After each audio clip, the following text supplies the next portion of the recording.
Hi everyone, welcome back to Cody's Lab. So today I wanted to show off my new toy here. This is a metal rolling mill.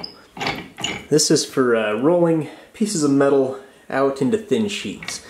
See, I can crank this handle here, and that is gear reduced. It causes these two high carbon steel rollers to rotate. Put something in there and it'll get smashed flat. And of course, it also has this little handle here that I can twist and make these rollers closer or farther apart. Very nice. Been wanting one of these for a while. So, I want to try making something with this today. And I'm thinking I want to make one of these. This is what is commonly known as a tin can. It's actually steel, mostly. They used to have the steel plated in tin, to provide some corrosion resistance. That's why they're called tin cans. Tin, of course, is the element number 50. It's very corrosion resistant and non-toxic. I think these days they actually use a chrome plating. I'm probably not going to do the steel though. Steel is a little bit tough. I think this can roll it, but it'd be a lot of work and it might damage the rolling surface. I don't want to try doing steel just yet, so I'm just going to do some pure tin. Should work. It'll be more expensive than the steel and weaker, but the first thing I need to do is acquire a piece of tin that I can flatten out into the sheets. And I've got a bunch of scrap tin here. This originally came from a bunch of 99.9% pure tin nuggets that I bought a while ago and have used for many projects since then. This stuff shouldn't be contaminated and it should still be food grade. So let's melt this down into a nice flat bar. One thing I like about tin, it's infinitely recyclable. Skim off the dross here. And we got a nice shiny bar of metallic tin. Now just let this cool, and then we'll go smash it flat.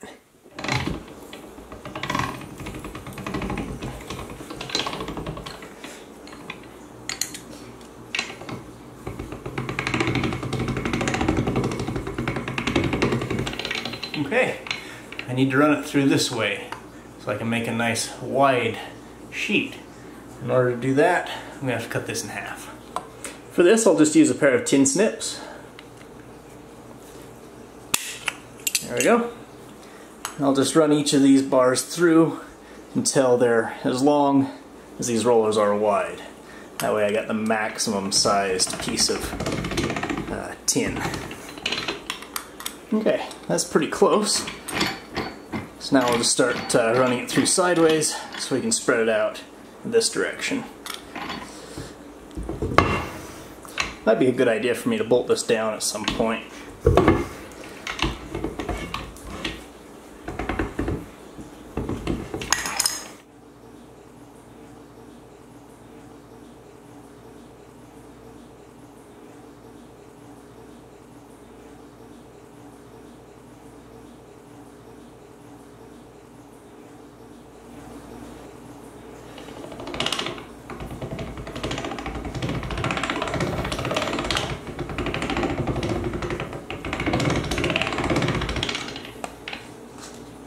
I have basically a couple of pieces of what amounts to thick tin foil. Now, this is actually tin foil, it's not that aluminum foil that everyone calls tin foil. So this piece is a little thicker, a little bit more square, rectangle, and I think I'll use this one for the side. So the first thing I need to do is straighten out the edges here.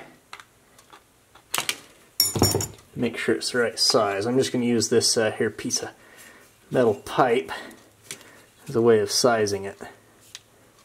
Looks like I made that the perfect size for this. Just rectangle that up a little. There we go. I'll just weld this together into a cylinder shape. So I've blocked this together with a couple of pieces of graphite just to hold the seam closed. I'm going to add a little bit of lead-free tinning flux to the joint, It should melt and flow in. And now I'm just going to expertly hit this with a blowtorch until it's sealed together.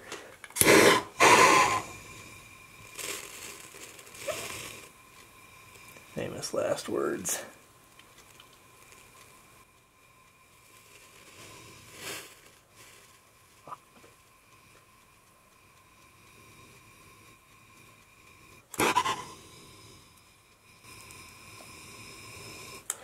Okay, I think that didn't go too bad. These edges are not going to be part of the final product anyway. Now, using this piece as a guide, I'm going to mark out 2 circles to use for the top and the bottom.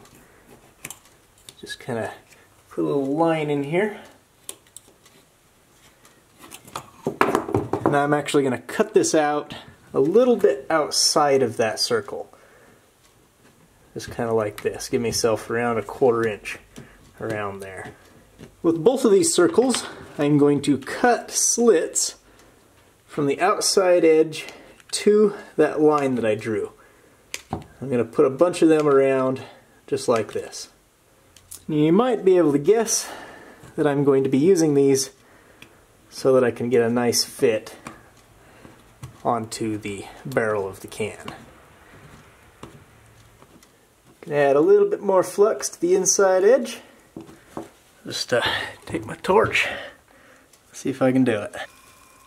Far so good.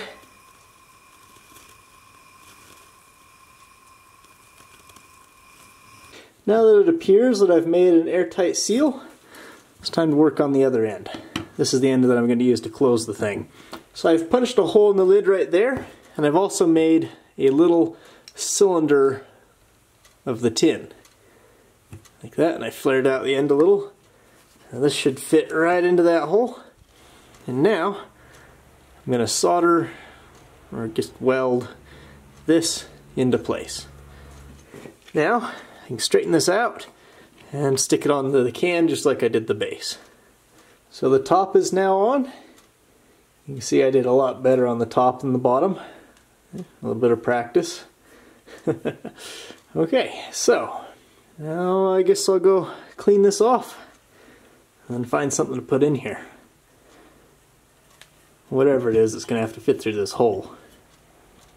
So I washed off all the flux and I pressure tested it. It doesn't leak. I think we're ready to fill it up with something. I decided to go with some green beans because you do have to pressure cook these. I think that'd be a good test for this. And they're small enough that they, well, I guess they don't. I'll have to slice them lengthwise a couple of times, but they should fit in there. So let's cut them up and see if we can can them. Just poke it down in there. So I've got all the beans inside of there, and I've set the whole thing into a pot of boiling water. And it's been boiling like this for about 20 minutes now. So it's probably thoroughly cooked, but the idea of this was to drive out as much of the air as possible. I'm going to grab the top of this and crimp it down. This is to make it easier to seal. Because soldering it closed with vapor coming out, pretty much impossible, I've discovered. So let's crimp this tight so that the vapor can't get out. I've also turned down the heating, so hopefully it will be creating a slight vacuum in there. Alright, let's torch it.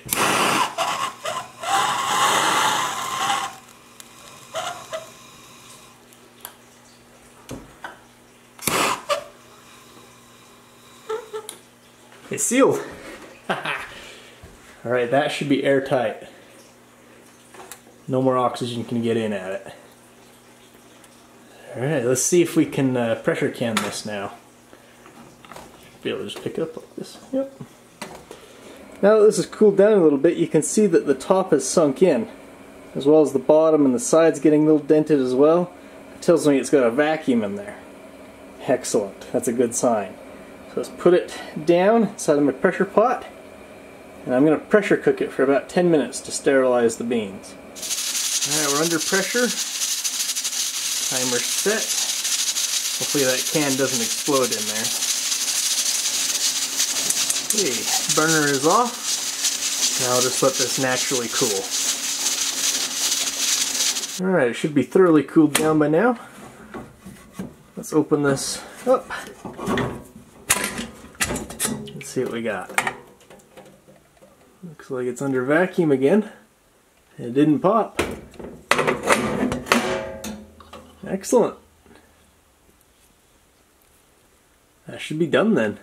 So I have lightly scribed a green bean into the date into the surface of the can so I can tell what it is later.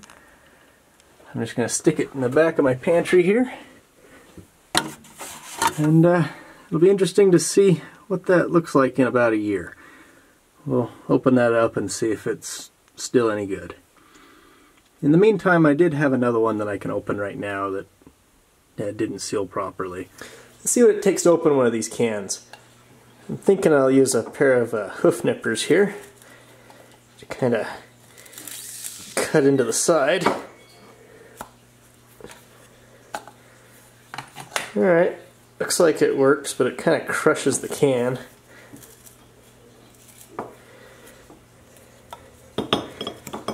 That'd be a good way to start it. See if I can finish it off with some tin snips here.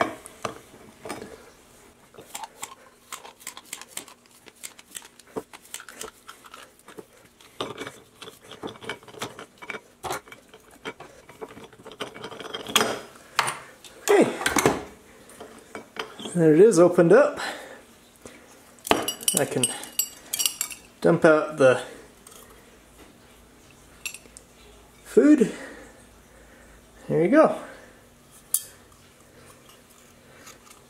This was an earlier experiment, so you can see I actually got some solder down in with it.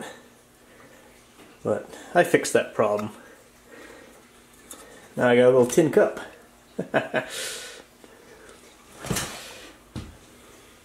Hope you enjoyed. I'll see you next time.